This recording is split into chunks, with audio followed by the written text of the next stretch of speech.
அது போக அவளுக்கு வண்டி ஓட சொல்லி கொடுக்கறான். எங்கெங்கயோ கூட்டிட்டு போறான். ராணி மாதிரி பாத்துக்கிறான். ஏண்டா இதெல்லாம் அன்னைக்கு உங்க அப்பா சண்டை போடும்போது நீ சொல்லிருக்கலாம்ல.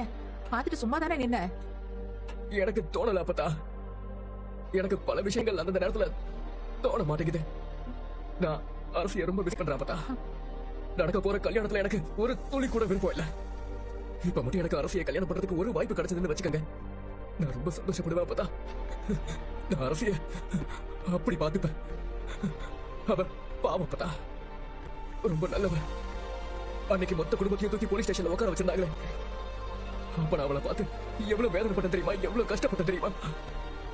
அப்பா பாக்குற பொண்ணை கல்யாணம் பண்ணிக்கிட்டு காலம் முழுக்க குற்ற உணர்ச்சியோட. தூக்கம் வரல, நீ வேணா தூங்குறியா? நான் போன வைக்கிறேன். இல்ல அஞ்சலி, பரவாயில்ல, நீ பேசு. எங்க அம்மா என்ன நினைச்சு கவலைப்படுறாங்க.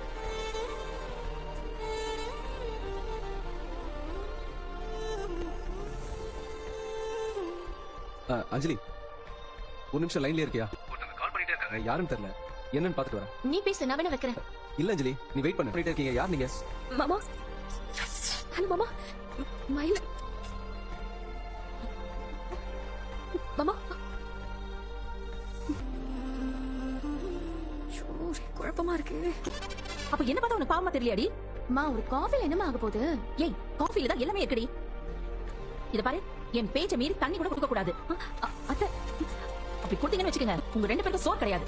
அவ்வளவுதான் சொல்லிட்டேன். அத்தை, ஏய் ஏய், அடிச்சு கொன்று வண்டி. போ போ, அங்க போய் நில்லு. போ போ, போடி ஓரமா நில்லுடி. போங்க. வந்துட்டாங்க. சொல்லிட்டே இருக்கேன், சொன்ன பேச்சு கேட்காதவங்க.